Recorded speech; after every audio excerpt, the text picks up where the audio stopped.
So the concern that I have is that the intersectionalists may end up creating the very enemy they claim they are fighting. They're going to back straight white males against the wall and speak of the devil. White nationalism will emerge from that cohort.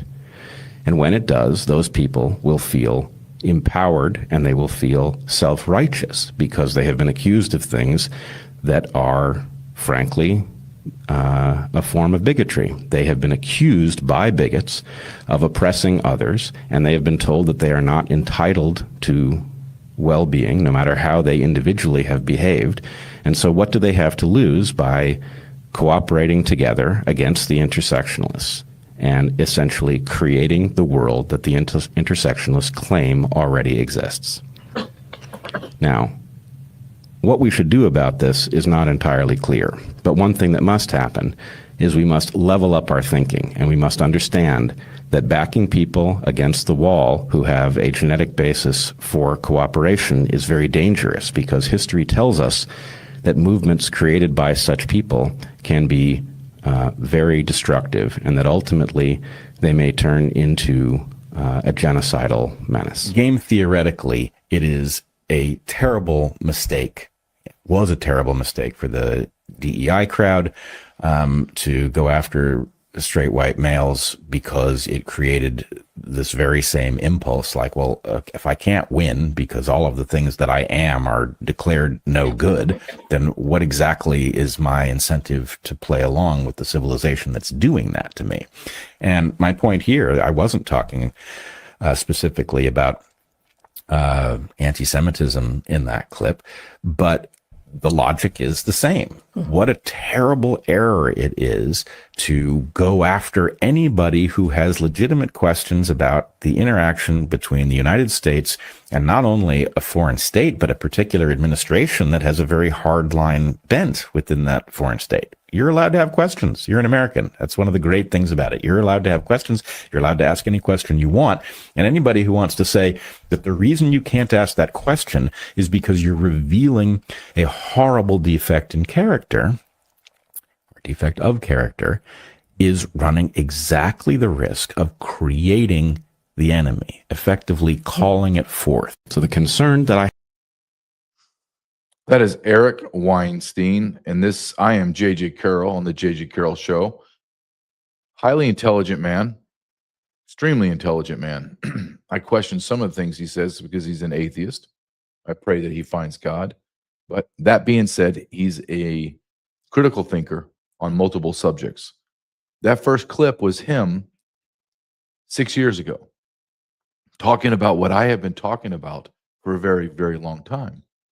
And that is the demonization of the white race. That we somehow created civilizations in Western Europe, in America, that has incredible technology, arts, language, technology, sports, you name it, we built it. The forming governments we have, Western Europe, the United States of America, predominantly. And yet somehow we, North America, the Western nations, Western Europe, excuse me, Australia and Venezuela are invaded by third world people that are brown and black. And everyone sits there silently and says it's okay. No other nation is being invaded except the white nations. The other nations that took a little dip their toe into the immigrant insanity, places like Japan, have come out and said, you're all gone. Bye.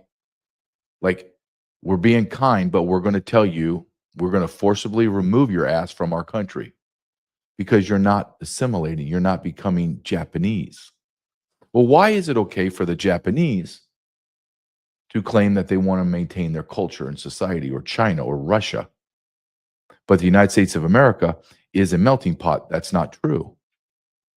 People that come to this country assimilate immediately. First generation, when their children are born, they're absolute Americans. They don't have accents. They're wearing jeans or listening to rock and roll, country music. They're assimilated. We have no assimilation now. This is what it looks like, and this is what Mr. Weinstein was saying. You have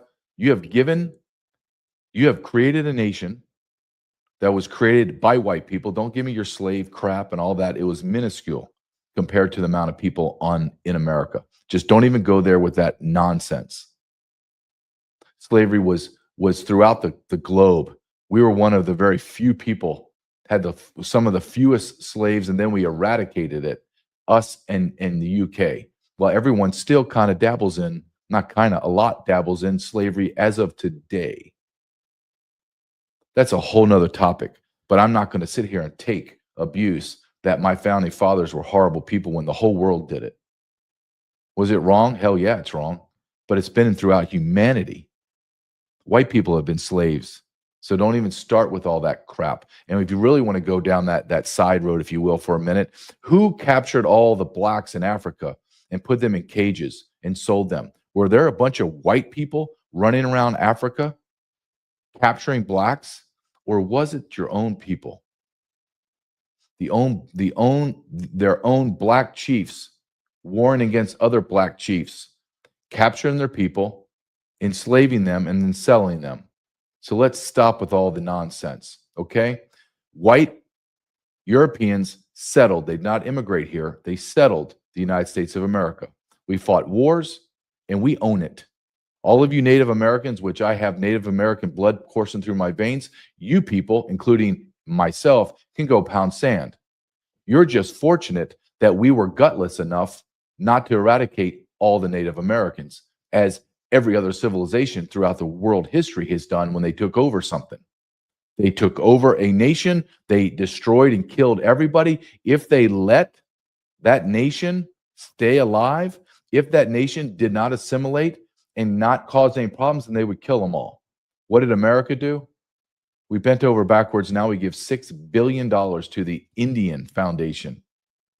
It's a fund, $6 billion a year. They just piss it away. Go to any reservation, just see them piss it away. America was built by white settlers. So now, as Eric Weinstein says, the white settlers now open the doors without voting on it. They just opened the doors and said, come in. Now we have all of these people that don't look like us, don't use the same language as us, have no societal or cultural norms that are similar to us, none. They don't believe in the same God. And we brought them in here, and we thought this all going to be okay. But they stayed together, and they don't assimilate. They never learn our language. They never learn our cultures. We, the white people, have been forced to assimilate to them. Their ways are foreign, thus the name foreigner. They're not what we agreed to. That is not our social compact. But our government destroyed that social compact, destroyed our agreement, and brought in people to replace us. And what Weinstein is saying, those same people that came into America by the stupidity of America and Americans, now instead of bowing down and saying, thank you, thank you, thank you, I'm going to work my ass off to prove that I belong here. I want to be an American. No. They get together and they demonize us. And they say that you're the problem, white people. You're racist. You're xenophobic. You're oppressive. Well, hold on a second. Which one is it? This is a great country. That's why you came over 7,000 miles to get here illegally or legally to get here into this racist country. Is that what you're trying to tell me? The country that gives you SNAP benefits so you can feed your fat face, pays you Section 8 housing so you can have shelter where I work my ass off. You get free health care and I have to pay $1,000, $2,000 a month for premiums. That country, that crappy country. But they all say, it's your fault, white person. All of it's your fault. And this is human nature, what's happening right now. It took way longer than I wanted, but it's here finally. And what is that? It's like Eric Weinstein said, you backed us against the wall. You backed us into a corner. And now we're going to fight you. There are millions of men like me, white alpha males, that are ready to go to war for this country. Not ready to protest, not ready to ban you, ready to go to war to eradicate you from our nation. Our politicians are not doing it fast enough. This is a demographic time bomb. And Eric Weinstein is 100% correct.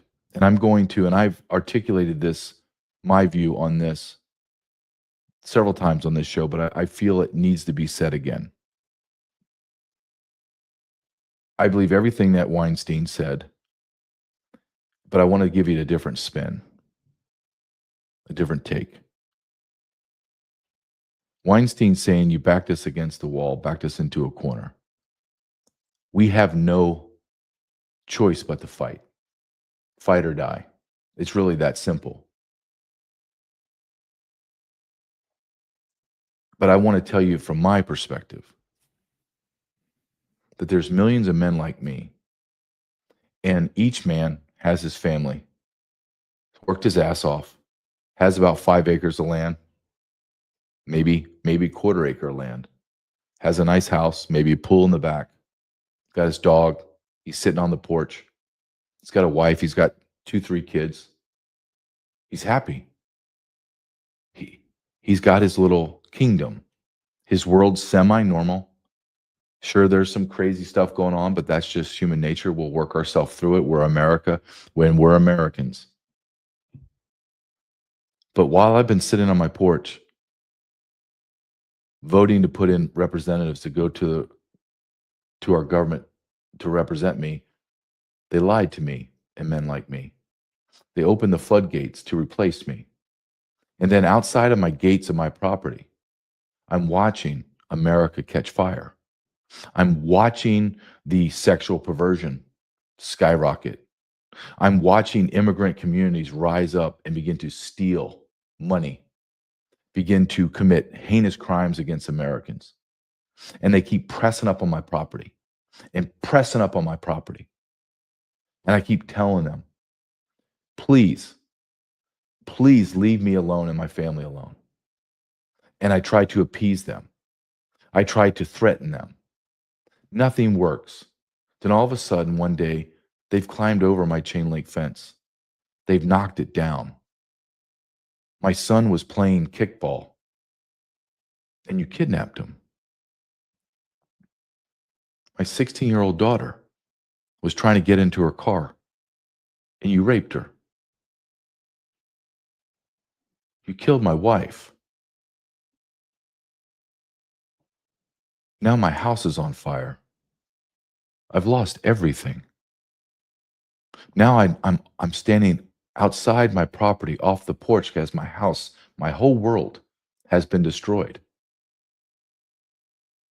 My family's gone. My house, everything's gone. My life, you killed my life. There's nothing for me to come back. So what am I going to do? What does history show over and over and over again what happens? Men like me get together and we say, you've asked me, you demanded, and you forced me into this war.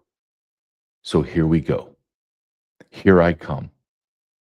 And I know from history, and I know from knowing the depths of my soul what I will do. That even my self-awareness, I have no true idea about how violent I'm going to be. I have no true idea and understanding how much pain and suffering, without any empathy, without any hesitation, that I'm going to inflict on you. Because you destroyed my life. I begged you to leave me alone, and you didn't. And when a man has nothing to lose, nothing, he doesn't care about dying. In fact, he actually would prefer, he knows he's a Christian and he can't kill himself because he would never be reunited with his loved ones. So he almost wants to put himself in the most maximum danger with the hope that he could just die and leave this miserable SOB place called Earth. And when you have men like that, you blue-haired people, you third worlders that think that you're tough with machetes, all of you Karens, all of you enlightened rhinos and leftists, you have no chance on earth against men like me. None.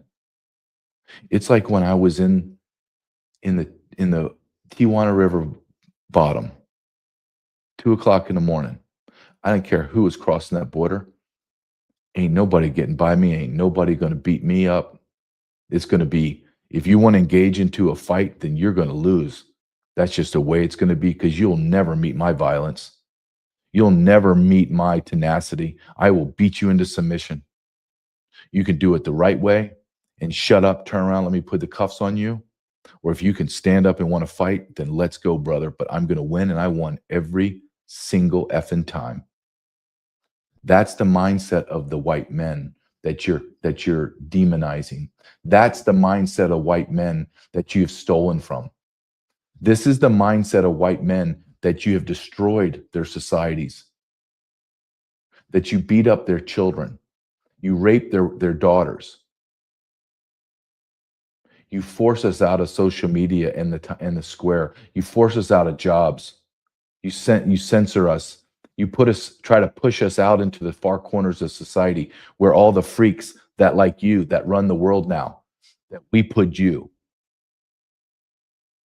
You're making a big miscalculation. And as Eric Weinstein said, they're righteous now. They, the white nationalists, they're righteous. They have a legitimate grievance, and you provided it. Instead of taking our kindness as just simply kindness, you took our kindness as a weakness. You took our kindness as some kind of symbol of that you're more powerful and you could take us. I have no illusion that the rhinos, the pasty white guys, the intellectuals in the universities, the people that are the baristas, they're never going to be on our side, and we don't want you on our side. You're just simply dead weight. Can you imagine what it looks like with millions of men like me? Millions.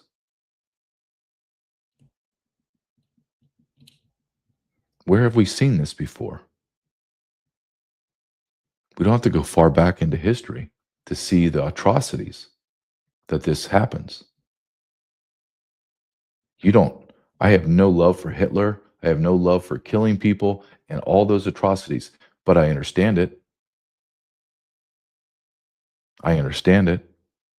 I can look at it intellectually and say, yeah, that was the only outcome. That was the only outcome. You demonize one group of people. You forced them into extreme poverty, devalued everything they had, made them sexually perverse, as Berlin became the sexual Sodom and Gomorrah of the modern era.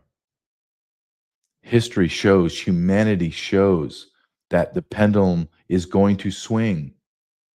And all of you idiots out there, all of you leftists that are fighting Donald Trump, I believe Donald Trump is the man for this time. I believe God anointed him and put him in a position of authority as president for this time. I believe that months ago, years ago. I believe that today. Absolutely. Outside of President Trump, if things do not rapidly change, and I mean immediately, there is a gentleman that we have no idea who he is right now. And he is on the far, far, far, far right. And he's going to rally all of us. He's going to rally all the disaffected, disenfranchised, black, white, Hispanic, everyone that loves this country and have seen this country get eaten alive by the parasites of the third world, by the billionaires, by the elite class. And he is going to rise up, and he's going to be charismatic. And he is, by history, shows this. This is not my feelings or my beliefs or my fantasy. This is what I know, and I don't want it to happen, but I'm telling you it's going to happen. Without Jesus coming back and people changing their ways immediately, this will happen because history shows it. You don't have to believe me. All I ask you is you bookmark this. And that man's going to rise up and he's going to lay bare all the crimes committed against Americans. And he's going to ask one simple question. And just be one question. Are you ready? And everyone's going to say in a roar, yes, I'm ready. And you're going to hear the roar. All of you media scumbags, all of you Lindsey Graham politicians, all of you half-wits, all of you degenerate criminals, all of you welfare-sucking third worlders, all of you Muslims that hate America, all of everybody that hates America, you will hear us, and then you will feel extreme pain and suffering. And there will be no shits given for you. That's the truth. Why do I play people like Eric Weinstein? I do that for two reasons. First, I really love to listen to very, very intelligent people. And it's a way for me to means test my beliefs. Don't mean I have to agree with Mr. Weinstein or Colonel McGregor or whoever I'm listening to. Tucker Carlson, Donald Trump, Stephen Miller, Pat Buchanan. It doesn't matter. I means test and I see, okay, I understand this guy's this, and that. Okay. I means test it. Because I like to listen to what very smart people that have real world experience, not some meathead or not some academic geek that's never done anything. He's telling me about business. He's never owned a business. The second thing that I use people like Eric Weinstein for is I want to take the words from me as a white man and place them and show that these words are coming from, quote, the other side. Eric Weinstein is a Jew. Have no problem with that. But I will use his words, and I'll use words of and videos of other people I'm going to show you that are Black, Hispanic, Asian. Why? Because I want you to hear their words. Some of them are adversarial to me, but I want you to hear their words because they're my words too. They're the same thing I'm saying to you. So who's racist? Is it just me? Because I'm white? I'm a racist because I'm white. But everyone else, I got a Jew, I got a Black preacher, I got Hispanic guy, I got this guy from Ukraine, and they're all saying the same damn thing. They're actually using the same verbiage and phrases I'm using, sometimes harsher than me. But they're okay. And thus is the problem. You demonize us. You say all the horrible things, and the white people stand up and say, not just say, but point it out. You said this. You said that. Here are your actions. And what do we get? Do we get some kind of intellectual honesty? No. We get the demonization. We get censorship, and we get called vile names. And the idea, the problem, the true problem I just stated, we have an expectation from third worlders to behave and have the intellect that we do. That's absurd. How do we expect people that don't have running water or electricity, don't critically think, have no skills, are illiterate in their own language, cannot read and write whatever godforsaken place they came from, is going to come here and going to be a betterment for America? That's a fallacy. That's a lie. That is propaganda.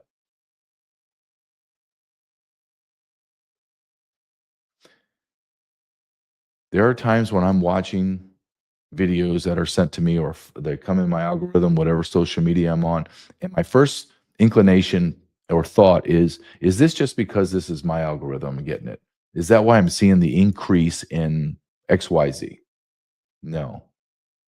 The rise of white nationalism, they call it Christian nationalism, call it whatever you want. The rise of angry white people, that's what I'm going to call it. Disenfranchised, pissed off, angry, resentful white people is skyrocketing. And it's not a character flaw of white people. It's not. You created it. I just let you listen to a Jewish man who is highly intelligent tell you exactly the same thing I did in a very different way, because he is much more articulate than I am academically.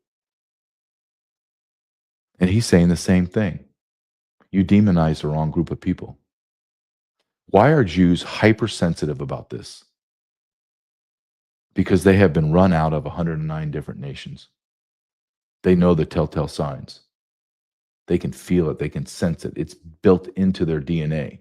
It's almost like a survival mechanism they have. So you're hearing from one Jewish man that is considered across the board as a highly intellectual, a high intellectual, is stating, and I'm trying to articulate what he did not as a Jew. And that is, he can feel it. Not just academically, not just looking at a tabletop exercise. He can feel it. America has had it. More specifically, white America has had it. You've taken our kindness. You've taken our generosity. You've taken our hard work. And you've taken it and you've misunderstood who we are, why we do things, and then you have miscalculated how pissed off we are. And the media has made you feel as if you're invincible, has made you feel as if because you can beat up beta male white guys and terrorize white Karens into submission, that you somehow believe that's what we all are. They are the anomaly. We are the majority.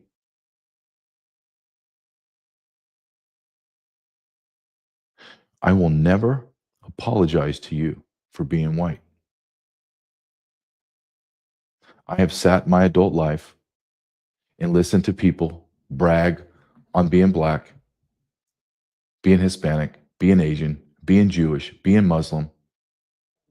All the while, I have been told over and over again, don't say anything about being white.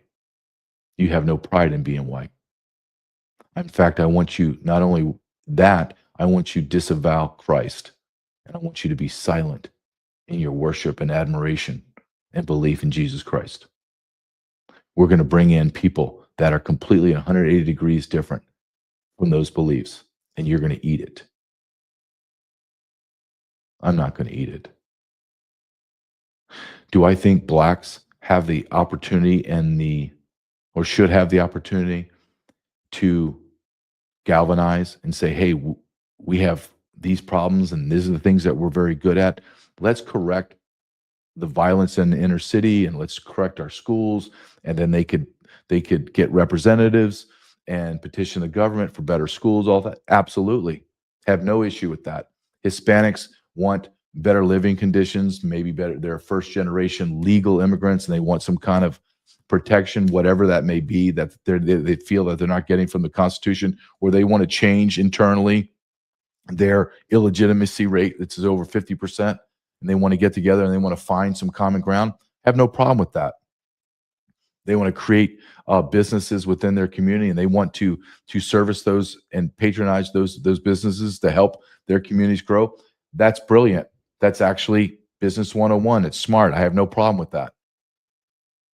Is it okay for the Jews to come over and help just Jews? I don't really have a problem with that. If everybody is in their little enclaves, are Americans first. Like, the greater good is America, but we're going to help each other in order to grow America, to make it better, because it does us no good to have blacks and Hispanics living in inner city cesspools, kids going to crappy ass schools, or the Jews huddling up and just taking care of the Jews. That's not what I'm talking about. I'm talking about, hey, we have a problem in our society, in our small society, or smaller version of our society. Let's fix it. How do we fix it? Let's come up with some really good plans, and let's work together as a race. But more so, I want to work together as Americans. Great, let's do that. Why can every other race do that except whites? Why is that? No one's ever been able to explain that to me.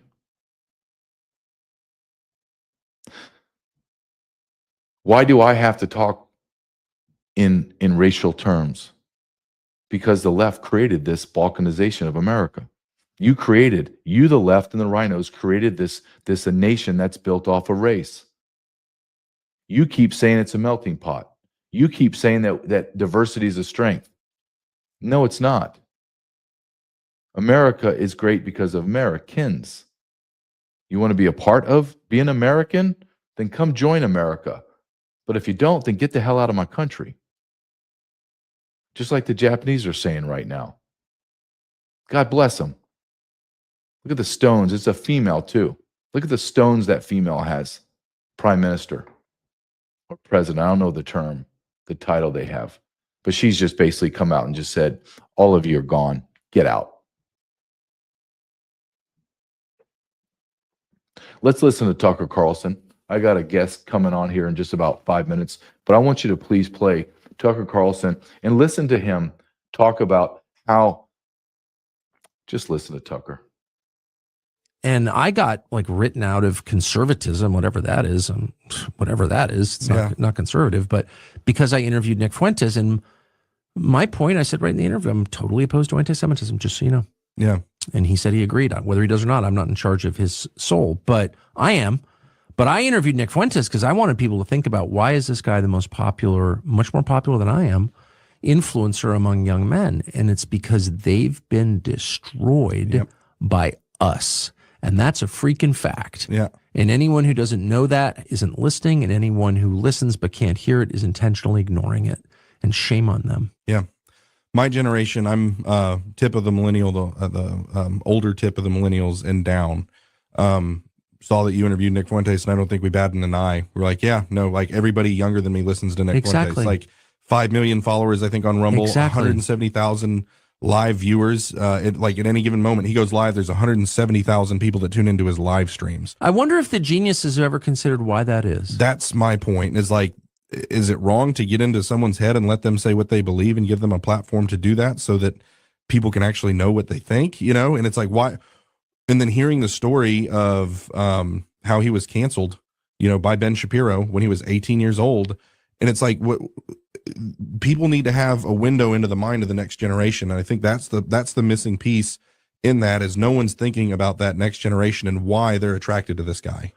Well, completely. Yeah. And does, quote, canceling people work? Does telling people, would it work with your kids? If your child runs into the house, like clutching his leg and there's blood seeping through his fingers and he's like, and you're like, shut up. I don't want to hear it. Like, he could probably bleed to death. Like, you have to listen to people, period. And if you refuse to listen to people, you have to ask why. Yeah. Why am I shouting someone down rather than hearing what he has to say? Probably because what he's saying implicates me. Yeah. And at least part of what he's saying is true. And a lot of what Nick Fuentes, and I'd take the anti-Semitism out, I'm against it, just to be clear. But a lot of what Nick Fuentes says is absolutely true. The United States Congress is unduly influenced by a foreign country called Israel. It's not hate against Israel. It's criticism of the U.S. Congress. Sure. No U.S. lawmaker should ever put a foreign country above his own, period. So Nick Fuentes is not a criminal for saying that. They're criminals for doing it. I mean, if you disagree, tell me how. Yeah. Shut up, Nazi. Nope, not going to shut up. And that's the key. What Tucker asked was a very brilliant question. Has anybody asked why this rise of white nationalism, Christian nationalism, listen to people like Nick Fuentes? Do you think that that's happened just out of it's in a bubble? I have a young son's 14. I drive him around with his friends, incredibly intelligent kids, highly, highly politically engaged, way more than I was ever at that age. And they're looking and they're asking very, very poignant questions like the why. Why is it that way, Dad? Well, that doesn't make sense. Well, who's doing that? Why are they doing that? What is their allegiance? Why, Dad, why are we being blamed for all the crime and all the problems and all that? And we don't live there, Dad. Why are the inner cities falling apart and every single person that's running it is a Democrat? But they blame us, Dad. That generation and the generation above are going to change the world. They're going to change America. And that's what scares the powers to be more than anything else, is they can't control the youth now. They had complete domination over them through movies, TV, must-see TV on Thursday nights, NBC. No, it's all, the whole media has changed. These kids get their information from podcasts like this. Tucker Carlson, Nick Fuentes, they're watching them. Nick Fuentes has 5 million followers. In one night, he'll get 5 million people will watch his video clip, say in a week. Fox News won't get 5 million viewers in a week. The old media is dead. Everything has changed. Every single thing has changed. Before I bring my first guest in, every once a week I bring in Chris from Sat 123 because I believe in being prepared. I would like you to go to my website, jjcarrell.com. You can get all my back episodes there. You can get all my writings. I have tons and tons of free content at my website. I'm proud of my website. I have no technical skills at all. Zero. Ask my producer, Nick, as my headphones don't work and I'm losing my mind. I have a great company here in Kansas that runs my website for me. Incredible. I have an incredible group that's running it. I'm proud of it because I could never have created it, like never in a million years. So I'm proud of it. jjcarrell.com, or go to my Substack, jjcarrell.com, jjcarrell.substack.com.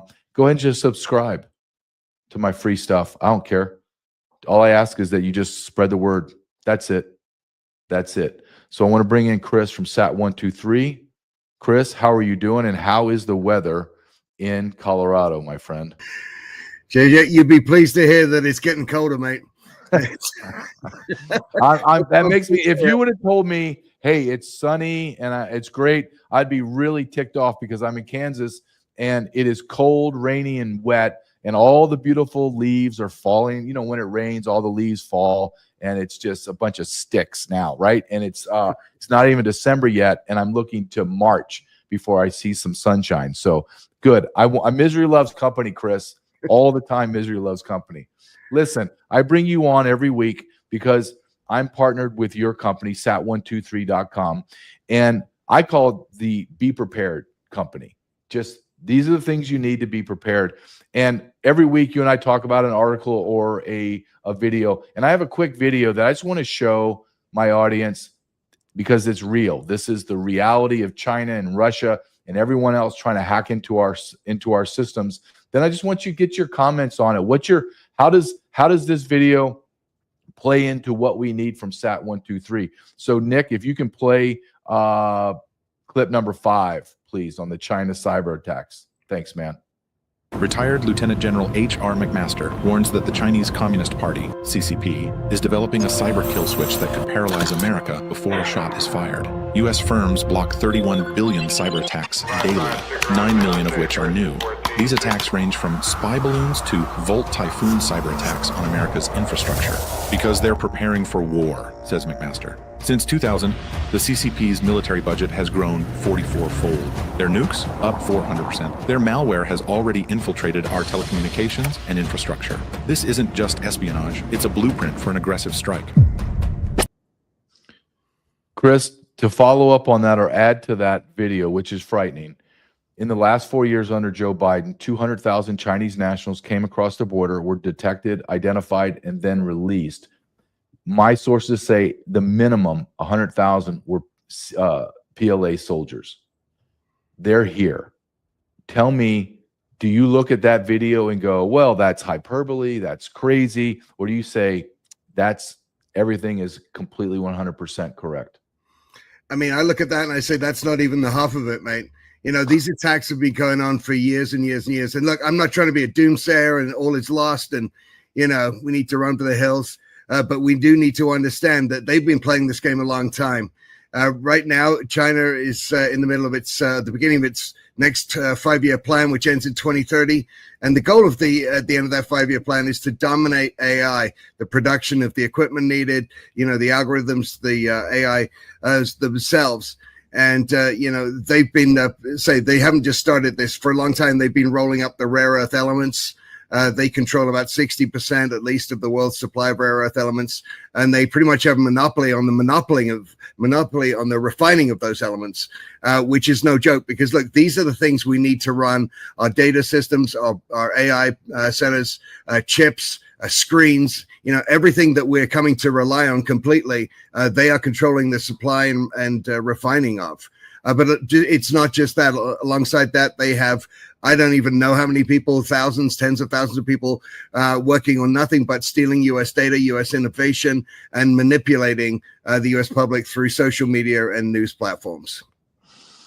What do you say if I came to you and say, okay, I've never been to Sat 123. I agree with everything you said, because everything you just said is factually true. This is not, it's like an open secret, right? That this is happening.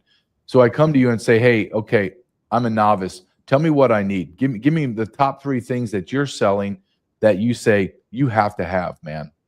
Well, yeah, we've talked about this before, and as well as I do, it's like everything relies on power.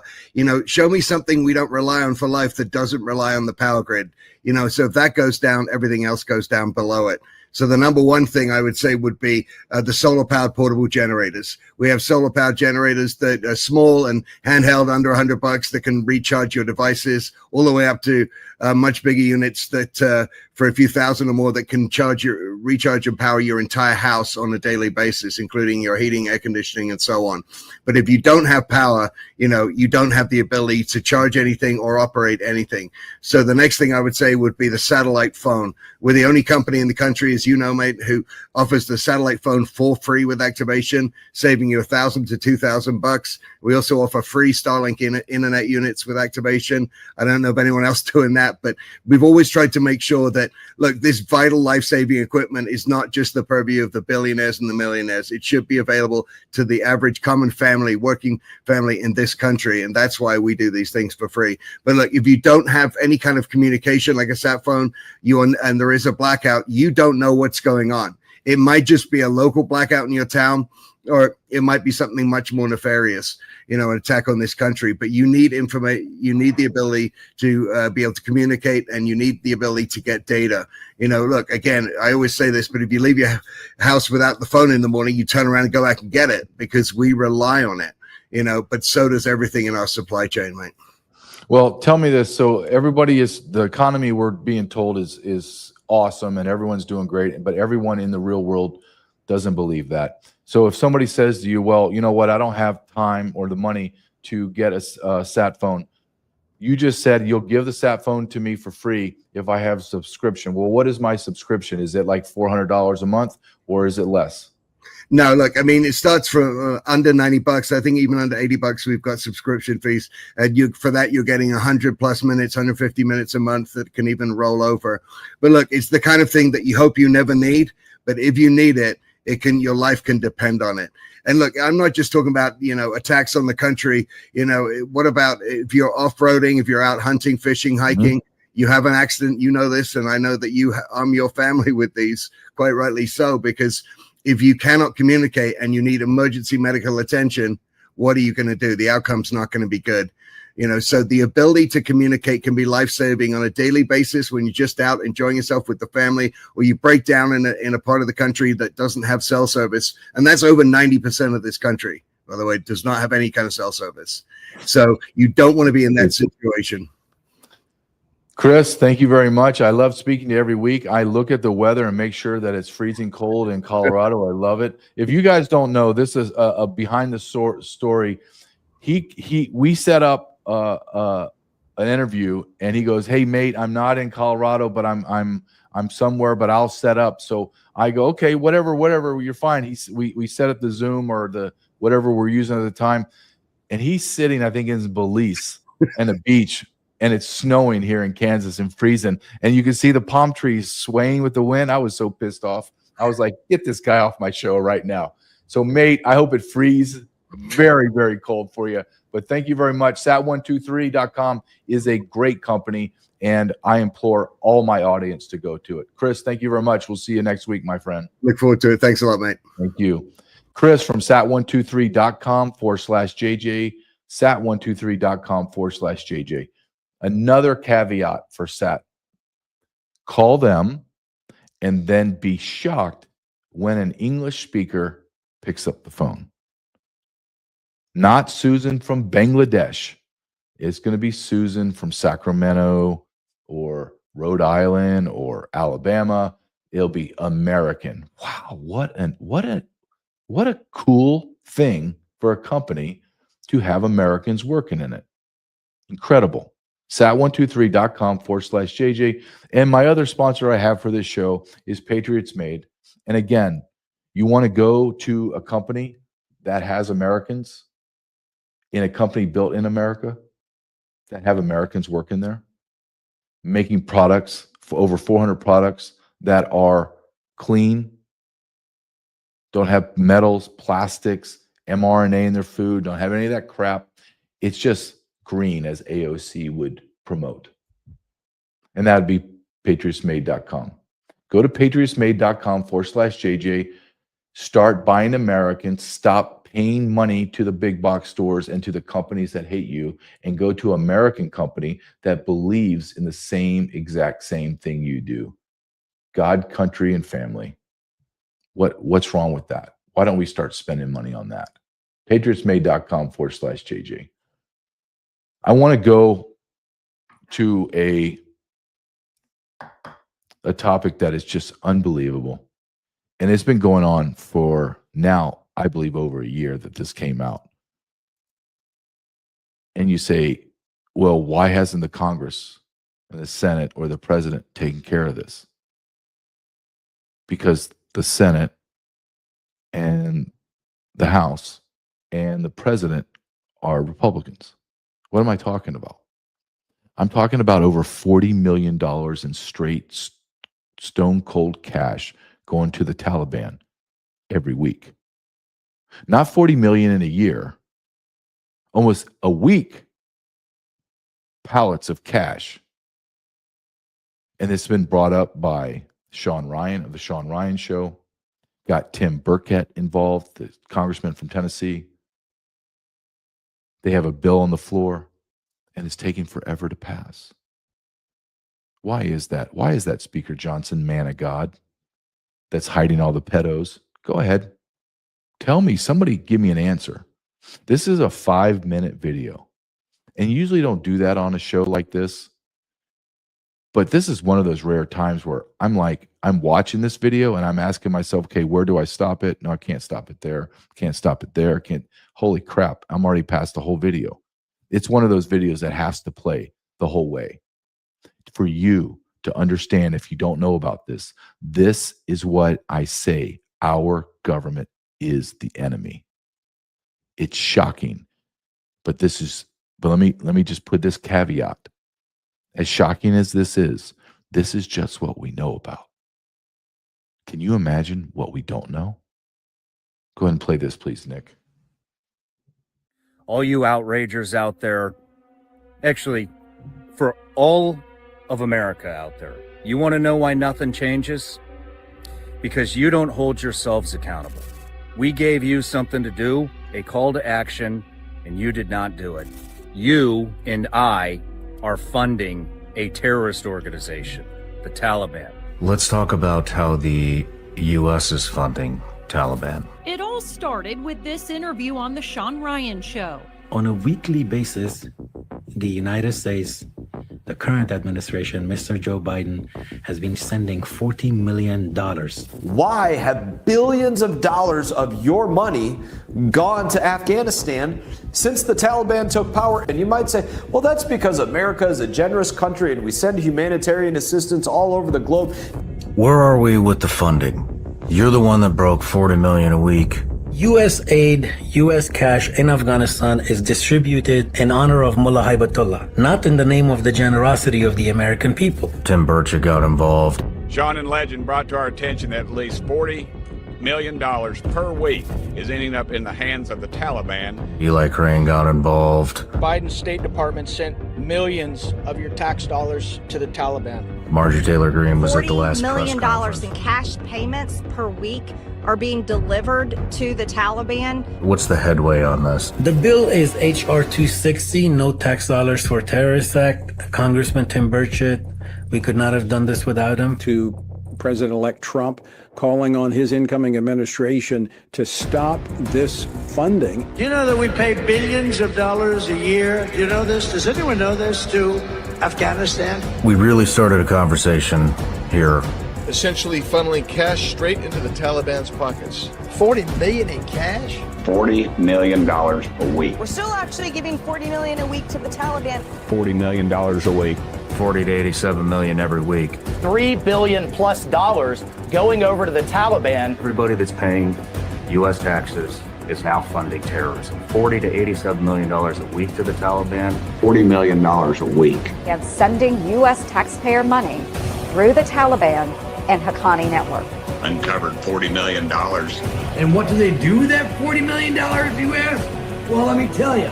This is what legend says. $40 million in cash is flown to Afghanistan weekly. That our government is sending taxpayer dollars to terrorists that we fought for 20 years. Your hard-earned tax dollars ended up in the hands of terrorists. $40 million a week. Shouldn't the American people approve or not approve this? Sending $40 million a week. Stop giving our money to freaking terrorist organizations. $40 million a week. How did you find this out? All right. Well, my friend Legend, an Afghan American and former U.S. Army non-commissioned officers, traveled to Afghanistan after the collapse and reports that the Taliban has been benefiting from U.S. cash shipments sent to the Afghan central bank.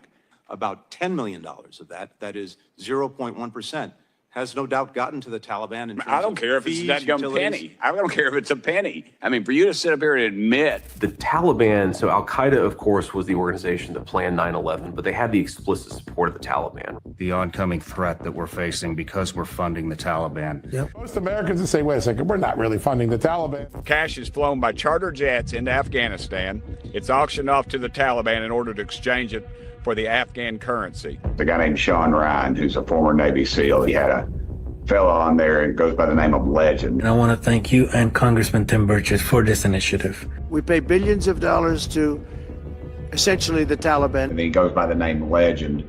We accidentally gave 239 million to the Taliban. We already know it's much more than that. And if it hadn't been for you and Legend, it would have not gotten anywhere. No tax dollars for terrorist act. Isn't it amazing we're even having to consider this? And I get a call from leadership. Say, hey man, what's going on with this bill?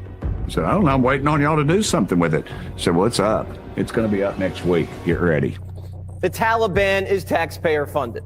Legend, that's the name he goes by, is an Afghan American. We formulated this plan because of that. Sean Ryan over in Middle Tennessee, former Navy SEAL, he and another guy named Legend have brought this to my attention. Which terrorist organizations and what monies have we been sending to them? Only 10 million ended up with the Taliban. The State Department needs to ensure that any dadgum aid, whether financial or material, does not go to terrorists in Afghanistan. We're giving tens of millions of dollars a week to the Taliban. Sending money to terrorist groups. Folks, those terrorists will hate us for free. Stop funding our enemies. This bill, it requires the Department of State to develop and implement a strategy to discourage foreign countries and non-government organizations, NGOs, from providing financial and material support to the Taliban. This cash could be stopped right now. It just takes one phone call from the president, but it's not happening. We've done everything we can do to get it at the top level. It is all the way to the top. It's in every agency. It's everywhere. Everybody's aware. They were to light up their senators and say, hey, why are we funding the Taliban? Where is that bill? Where's Burchett's bill? A couple thousand people call you at lunchtime, man, and you get nervous. And that's what they need. They need to get nervous.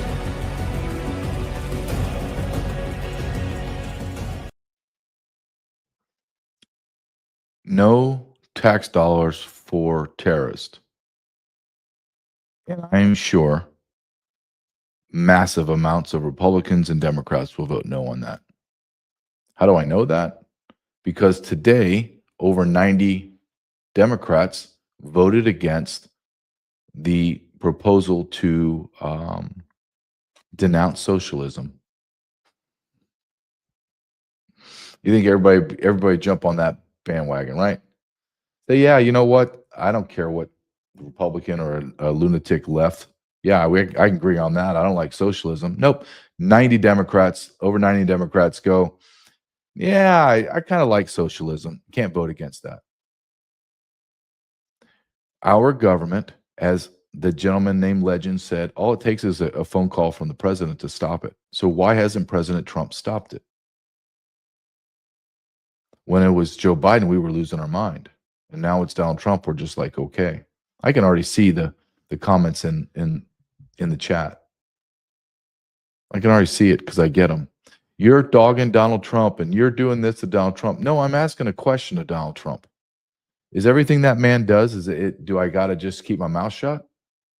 600,000 Chinese nationals? Nope, I don't agree. H-1B because we're untalented? Don't agree with it. Closing the border? Damn straight. You're doing awesome, President. $20 trillion coming in for investment? Incredible. Tariffs? Amazing. Your interior enforcement? Don't agree with it for deportations. It's grossly ineffective. You know it. I know it. You have fired 2 ICE directors. You know it as well as I do. This isn't, I'm not saying anything out of step. I'm a big Trump supporter, big Tom Homan, big Kristi Noem, big Rodney Scott, Commissioner of CBP. Those guys, great. So I'm allowed to, and I don't even care what anyone thinks. I'm going to question things as I see it. Why is Donald Trump allowing $40 million to the Taliban? I don't give 2 craps if Afghanistan falls into disrepair and they go into civil war and kill each other. I don't care. I don't want a dime going there. Do you know how many military guys that need medical attention? And our VA system is, look, I'm not a veteran. I've walked into the Veterans Hospital in Missouri, and I was appalled. Appalled. Waiting room, packed. Packed. The hospital looked like it completely. You know what?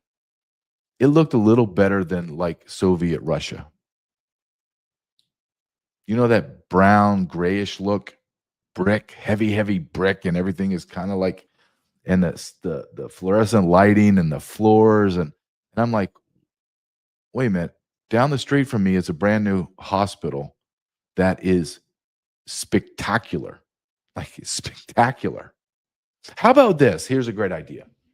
How about the $500 million that we're going to give the Taliban? Why don't we construct a couple beautiful VA hospitals? Spectacular. Or better yet, why don't we take the VA hospitals and burn them all to the ground and just fund regular private healthcare for them? It has to be cheaper. It has to be more efficient. Hell, I don't even care if it costs more money. Guess what? We're not going to be sending money to Ukraine anymore. Israel, sorry, you don't get the $4 billion. You know what, Israel? We're going to focus on our war fighters. How, you anti-Semite? I'm so tired. I don't give 2 craps.